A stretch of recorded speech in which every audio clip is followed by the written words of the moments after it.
A menopausa, ou interrupção da menstruação, é diagnosticada 1 ano depois da última menstruação. Mas o período da transição, que costuma ser quando surgem a maior parte dos sintomas desconfortáveis, pode durar até 10 anos antes da data oficial. Quando se somam os anos da pré-menopausa, menopausa e pós-menopausa, vemos que algumas mulheres podem passar até metade da vida nessa fase. Giovana Mendonça, nossa convidada de hoje, é ginecologista e obstetra e nós vamos conversar sobre a menopausa. Olá, Giovana, seja bem-vinda. Muito obrigada por vir aqui participar do nosso Cidadania Mulher. Tá bom, eu que agradeço o convite. Então, como é que é essa história? Então, a menopausa ela só é diagnosticada a posteriori, depois que já acabou, que aí a gente sabe que realmente é oficial. A vida da mulher tem várias fases hormonais. Até a menina, quando nasce, ela já nasce com alguns hormônios que ela recebeu pela placenta materna. Então, ela nasce com um pouquinho de hormônio, depois esses hormônios todos são metabolizados pelo corpo e ela mantém como se fosse uma calmaria hormonal, fica sem hormônio até o começo da puberdade. A puberdade ela é muito marcante porque ela traz a primeira menstruação, que a gente chama de menarca, como um fato principal. E aí a mulher vai viver desde a puberdade até a menopausa no seu período reprodutivo, que é o período onde ela vai ter a produção de óvulos, onde, se ela quiser e desejar, graças a Deus nascemos nessa época, né, vai ou não engravidar. Quando chega ao final desse período reprodutivo, ele não ocorre de forma abrupta. De uma hora para outra você está aqui com seu 100% hormonal e agora você está com 0. A gente passa por uma fase que é a transição menopausal. E ela pode se iniciar com uma perimenopausa que dura em média 2 anos, mas que às vezes se estende por um período bem mais longo. Esse diagnóstico ele é eminentemente clínico. Porque às vezes você chega para o paciente, ele está cheio, para a paciente, né? Ela está cheia de sintoma, você faz o exame está normal. É que no mês anterior ela teve uma queda hormonal e quando eu fui diagnosticar ou fazer o exame é uma foto de um momento, ele não é um filme. E os sintomas são o filme que a paciente está sentindo durante esse período. Então, naquele momento ali que fez o exame, né, que tirou, bateu aquela foto, estava tudo aparentemente, normal. E a gente, como médico, tem que entender o que ela está vivenciando. Na medicina, a gente chama de anamnese, é o conversar, é o entrevistar a paciente, uma forma de uma entrevista para entender o que é que essa paciente está sentindo. Porque os sintomas são múltiplos, são bem variados e variam também em intensidade. Então, às vezes, uma coisa que para uma pessoa vem muito forte, para a outra vem leve. Então, nessa fase que a gente chama de perimenopausa, climatério, transição menopausal, eu acho que... É tudo a mesma coisa, são nomes diferentes para a mesma... As mesmas coisas, né? Essa paciente vivencia essa queda hormonal, que muitas vezes não é abrupta. Assim, você diminui num ciclo, o ovário não ovula, o outro ciclo ele ovula muito bem, aí vem 3 meses que você não sente nada e de uma hora para outra você se vê numa ebulição de sintomas, com fogachos, com insônia, com fadiga, que muitas vezes são confundidos com sintomas psicológicos e não tem nada de psicológico nisso, é um sintoma físico. Essa é uma questão clássica, né? As mulheres são muito mais diagnosticadas com questões psicológicas e as fisiológicas às vezes não são enxergadas, né? Assim, mas é fisiológico mesmo, não está só na cabeça. Não. Né? Eu acho importante a gente divulgar a menopausa. Eu acho maravilhoso essa época que a gente vive, onde não é mais um tabu falar sobre menopausa, não é um tabu falar sobre os sintomas que acometem a mulher nessa fase. E a gente conseguir que essa mulher se perceba e vá para a consulta, converse com o seu médico para ser adequadamente tratada. Agora, esse tabu também, porque apesar de não ser uma coisa, né, puramente psicológica, tem sintomas psicológicos muito associados, né? Mesmo esquecimento, distração, mau humor, tudo isso existe mesmo? Ou é tabu? Como é que é? Não, não é tabu. São sintomas que ocorrem. Eu acho que se a gente fosse reportar para a época que a mulher menstrua, ela vai sentir no período menstrual as mudanças hormonais que ocorrem do ponto de vista psicológico. Quem nunca teve uma TPM, gente? Assim, eu não imagino uma mulher que tenha menstruado a vida inteira e que não tenha passado por uma TPM. Isso já ocorre e a gente sabe que a disforia, que a irritabilidade, às vezes com a sensação de angústia no período pré-menstrual é provocado por hormônios. E isso é diagnóstico médico, não é diagnóstico psicológico. É claro que quando você está numa fase ruim, isso piora, mas não é uma coisa assim eminentemente emocional. É um diagnóstico que tem sido feito de forma às vezes equivocada por alguns colegas quando a mulher está nessa fase de redução hormonal, que o exame está lá bonito, mas ela não se sente bem. Eu acho que o primeiro sintoma às vezes é a qualidade do sono. Eu não vejo tanto o fogacho, aquela coisa, estou com uma onda de calor, mas ela se sente, às vezes ela acorda no meio da madrugada, ela tem eu às vezes não pergunto se você dorme bem, às vezes eu pergunto, você acorda bem? Porque de uma hora para outra você deixa de acordar bem. Acorda cansada. Acorda cansada. Assim, perde aquela qualidade do sono. Do sono. Eu acho que é um sintoma que a gente tem que valorizar mais. E o que fazer, né? Porque assim, como a gente está falando, é um período natural, né, da vida da mulher, né? Não é uma doença, mas precisa ser tratado. Como lidar com isso? A melhor forma de lidar com isso é tendo conhecimento do que está acontecendo e procurando o seu médico. Geralmente eu falo, não que eu esteja puxando sardinha para a minha área, mas eu acho que o primeiro médico é o ginecologista. A maioria das mulheres nessa fase tem o hábito de procurar o ginecologista uma vez ao ano. A gente é quase como se fosse um clínicozinho da mulher, então a paciente vai sempre para a gente, ela vai anualmente. Então ela pode ter ido numa consulta há pouco tempo atrás. Se os sintomas começam, ela deve voltar para conversar com seu médico, para fazer uma avaliação, instituir o tratamento que será necessário. Tem várias formas de tratamento. Só um parêntese aqui, antes de entrar no tratamento, você falou, né, quando os sintomas começam. E quais são esses sintomas? Além do sono, assim, o que a gente deve ficar alerta, né? Nossa, se eu for falar de sintoma de menopausa, tem muitos. Mas eu vou falar dos que mais acometem. Eu acho que o primeiro que chega é a questão da insônia e da irregularidade menstrual. Algumas pacientes não percebem tanto. O sintoma mais perceptível é o fogacho. O fogacho é uma onda de calor que tem repercussões até cerebrais. A mulher, ela sente um calorão e daqui a pouco ela está com frio, ela está suando. E quando o calor passa, geralmente a sensação não é agradável. É uma sensação de exaustão, de angústia, porque ele também afeta às vezes a circulação cerebral. Então, ter a onda de calor é um dos sintomas mais, assim, perceptíveis mesmo. A irregularidade menstrual, a menstruação ela pode até vir com fluxo maior, com intervalo diminuído, ou ao contrário, aumenta o intervalo. Então, eu falo de irregularidade tanto para mais, quanto para menos, quanto para fluxo aumentado, quanto para fluxo diminuído. Então, qualquer variação já pode ser... É. A gente fala que a idade média da menopausa no Brasil, pelos últimos estudos, é 48 anos. É uma idade média. Mas tem pacientes que assim, geralmente entre 45 e 55 anos é que ocorre a menopausa. Só que antes disso já estava aí o climatério, perimenopausa. Perimenopausa. Né? Então, eu acho que também ficar de olho na idade, né? Porque se começar a perceber algo diferente, comunicar ao médico. Pode até achar que, nossa, ultimamente a TPM está muito mais intensa, né? Pode ser isso. O hormônio, quando ele está regular, de uma forma mais basal, ele traz menos efeitos.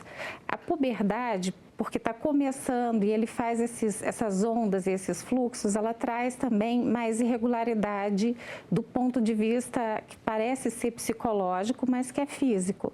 A menopausa, o climatério, a perimenopausa também. Essa irregularidade, uma paciente que está com menstruação irregular, ela sofre mais pela oscilação do hormônio do que quando ele está nesse período que a gente chama de menacme, que é o período fértil, quando ele está mais, teoricamente, mais harmonioso e mais estável. E então, identificados os sintomas, né, a mulher volta ao ginecologista, conversa, né, e tal. E aí, quais são as opções? O que se faz? primeira coisa é que hoje a mulher tem todo o direito de falar: estou entrando na menopausa e não quero fazer tratamento hormonal. Eu acho que toda paciente, ela tem que ser ouvida. Então, eu ouço o que a minha paciente quer, é assim que eu trabalho. Se ela não quiser, eu falo sobre as vantagens e as desvantagens.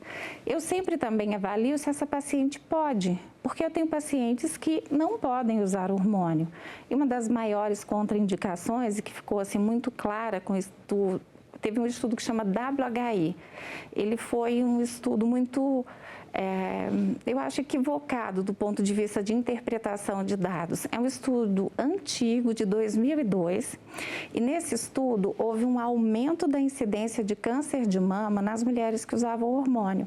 Esse aumento, eu não sei se eu vou falar, acho que subiu de 0,2 para 0,7. Foi um aumento da incidência bem pequeno, mas ele ficou muito marcado na vida de todas nós, mulheres, que vivenciamos essa fase.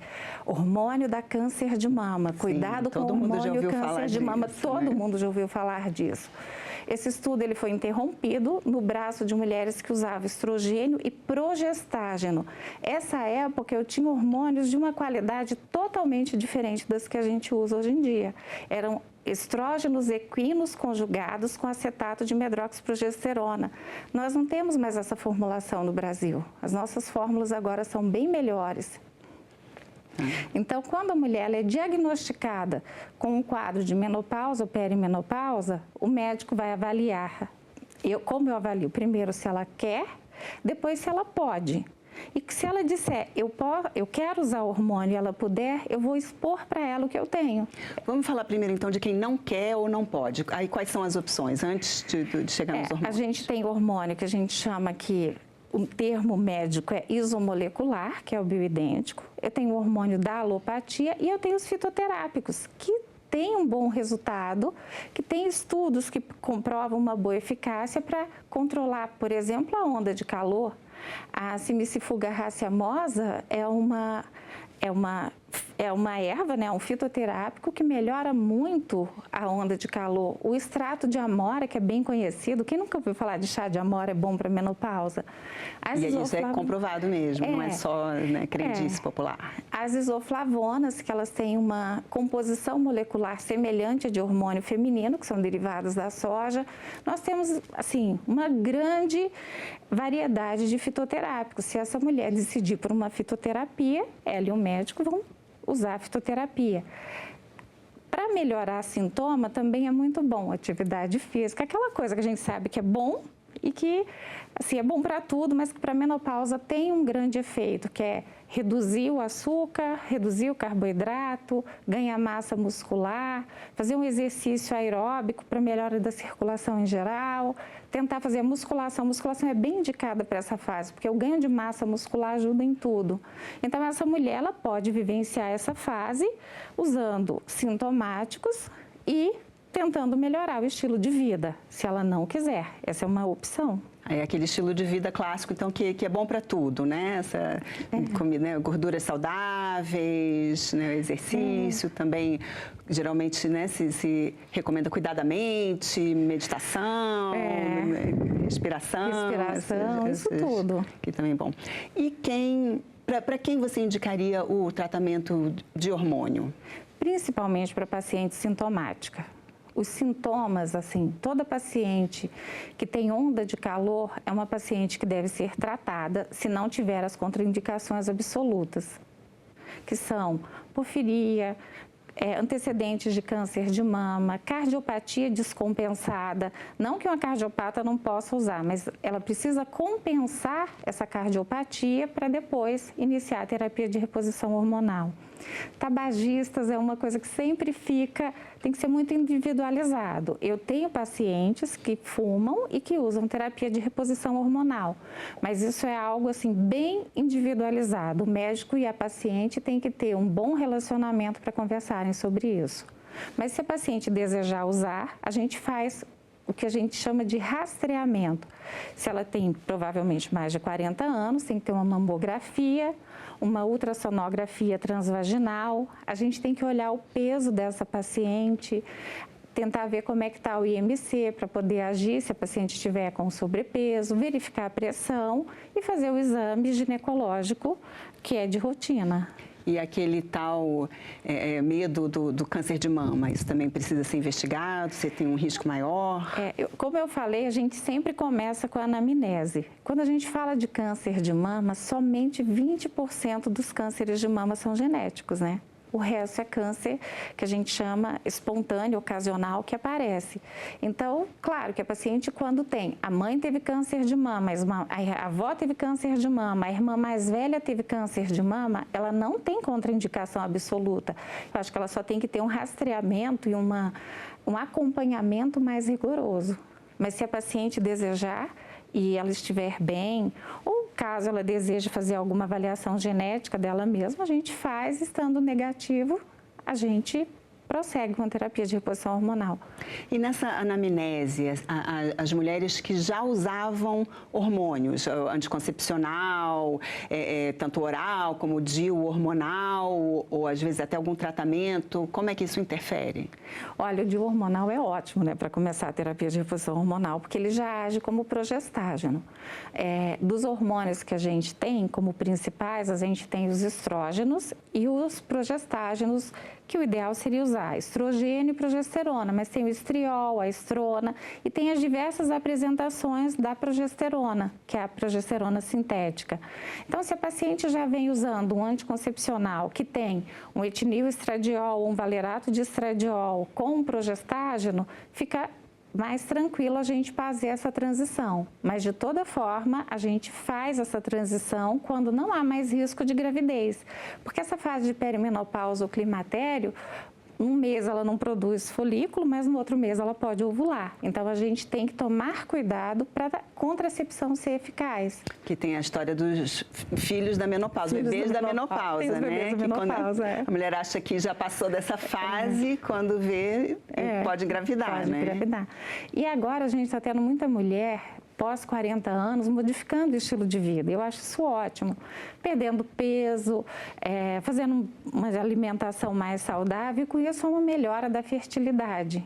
A gente viu isso também com o uso do Ozempic, né? Quando o paciente às vezes estava naquela fase de perda de peso, achando que estava entrando na menopausa, de uma hora para outra aparecia gestante no consultório. Então tem que ficar de olho nessa fase também. Sim, que o fato, assim, quem está com sobrepeso, isso pode ser um fator de risco para usar o hormônio? Olha, o sobrepeso é um fator de risco principalmente para doença cardiovascular. Uhum. A menopausa aumenta o risco de doença cardiovascular. Recente, a nossa Sociedade Brasileira de Cardiologia lançou um consenso do aumento do risco da doença cardiovascular na mulher menopausada e foi um consenso maravilhoso. Eu recomendo a todos os médicos que puderem dar uma lida. Isso, assim, deixa a gente mais ativo na consulta da menopausa em cuidados com a saúde em geral. Mas sim, o uso de hormônios, ele aumenta pouquíssimo o risco de doença cardiovascular. Mas quando essa paciente começa o hormônio na menopausa e está com uma doença descompensada, aí sim, precisa ter uma intervenção, né? Antes, se soma. E porque a menopausa em si, os hormônios, né, antes da menopausa, da fertilidade, eles protegem o coração. Então, quando chega a menopausa, aumenta o risco. Aumenta o risco. E aí, dependendo dos hormônios que se toma, pode... Como bota nessa balança aí? Olha, individualmente? Porque tem hormônios. O hormônio vioral, ele passa por uma primeira passagem hepática, ele passa pelo fígado. E quando ele está no fígado, isso sim pode aumentar um pouquinho os fatores de coagulação. O hormônio transdérmico, ou via vaginal, ou via implante, ele não faz essa passagem hepática, ele reduz o risco de doença tromboembólica. Reduz não, ele é reduzido no risco de doença tromboembólica. Então, eu acho que tem que ser muito individualizado. Chega uma paciente para mim, saudável, com 50 anos, fazendo exercício, que já usou anticoncepcional, que já usou hormônio, nunca teve um problema, cheia de sintomas, se eu fizer a avaliação dela e ela puder usar, eu geralmente recomendo que use. Se ela virar e não quiser, eu vou respeitar. E continuando assim nessa questão do histórico, assim, mulheres, tem alguma influência, mulheres que tiveram gestações, isso influi também? A data da menopausa não é influenciada por hábitos de vida. Então, eu já tive essa pergunta, às vezes ela é recorrente no consultório. Doutor, eu usei anticoncepcional, eu usei o DIU hormonal e não menstruei esse tempo todo, então eu vou demorar mais tempo a entrar na menopausa? Não. Os fatores que influenciam a idade da menopausa são genética, tabagismo, que é um fator que traz um pouquinho, e estilo de vida. Então, assim, usar hormônio previamente não interfere na data da menopausa, mas às vezes interfere nos sintomas. A paciente está vindo com um anticoncepcional, ela começa um quadro de redução hormonal, entra num climatério, numa perimenopausa, ela às vezes demora mais a perceber, porque ela está repondo com o anticoncepcional. Eu respondi a sua pergunta? Pode mascarar. Pode mascarar. Assim, né? Então, assim, numa paciente que tirou o útero, como é que eu vou diagnosticar? Eu vou diagnosticar com a clínica e com a dosagem de um hormônio que o cérebro produz, eu acho o nome bonito, hormônio folículo estimulante. Tem uma areazinha do cérebro que chama hipófise, ele produz o hormônio folículo estimulante para fazer com que o ovário funcione. Então, quando esse hormônio ele sobe, significa que o ovário ele já não está produzindo sozinho, ele precisa de estímulo. E ele, às vezes, produz uma quantidade boa e, às vezes, não. Então, é isso que a gente tem que avaliar na clínica da paciente. Essa interrupção, né, dos hormônios, né, que acontece na menopausa, além de proteger o coração, como a gente fala, muitas vezes a gente vê as mulheres têm maior incidência depois de problemas ósseos, né, descalcificação. Isso também pode ser corrigido com os tratamentos, tanto, né, fitoterápicos ou hormonais? Então, aí a gente entra no parêntese osteoporose. A osteoporose, ela incide a mulher na pós-menopausa, geralmente. Ela é uma doença que eu acho que causa um impacto muito negativo na saúde da mulher na terceira idade, porque as fraturas de colo de ferro são responsáveis por uma piora severa na qualidade de vida da mulher. A melhor coisa para prevenir osteoporose é exercício físico e boa alimentação. A gente agora está num período que está tendo muito diagnóstico de intolerância à lactose. Gente, tem cálcio em tanto alimento. Tem no gergelim, tem no brócolis, tem no grão de bico. Então, às vezes, entrar de fontes alimentares de cálcio e a melhora da atividade física. O hormônio, quando a paciente não pode usar, ele pode ser substituído por tratamentos específicos para osteoporose. E isso o médico vai ter que avaliar. Porque ninguém está com o osso maravilhoso e amanhã ele está com osteoporose. Ele tem um caminho. Primeiro, o osso começa a ter uma diminuição que se chama osteopenia. E aí, depois, a osteopenia evolui para a osteoporose. E, claro, se a paciente tiver hipotiroidismo, se for uma paciente que use corticoide, aí são fatores de riscos associados. A gente tem que ter um olhar diferenciado para ela. Agora, e quem não tem esses fatores de risco pode ser beneficiado com o tratamento hormonal para, né, assim, a gente não tem, assim, o tratamento de osteoporose é a base de hormônio. Hormônio sempre melhora a qualidade óssea, sempre. E a paciente que puder usar, ela vai ter uma proteção adicional contra a osteoporose. Infelizmente, nosso tempo está chegando ao fim, mas só para chegar nessa última etapa, né, da pós-menopausa, que você até mencionou, né, assim, como é que fica depois? Por quanto tempo podem ser feitos esses tratamentos? Chega um momento que se interrompe ou continua pela pós-menopausa? Eu falo assim, sua terapia de reposição hormonal vai até a próxima consulta. Na próxima avaliação, se a paciente estiver bem e bem adaptada, eu tenho pacientes com mais de 70 anos que usam a terapia de reposição hormonal. Mas isso também é um mérito delas, de boas escolhas em relação à qualidade de vida. Antigamente, a gente falava, terapia de reposição hormonal é para o resto da vida. Depois, o WHI, pacientes muito selecionadas por 2 anos. Hoje, eu sempre falo até a próxima consulta. Se a paciente está bem, se ela está se sentindo bem, eu mantenho a terapia de reposição hormonal até quando ela for benéfica para a paciente. E o que acontece? O que pode acontecer para ela deixar de ser benéfica? Olha, a paciente pode desenvolver de alguma forma uma doença cardiovascular, ela pode, a gente tem que fazer, em quem tem útero, a proteção endometrial.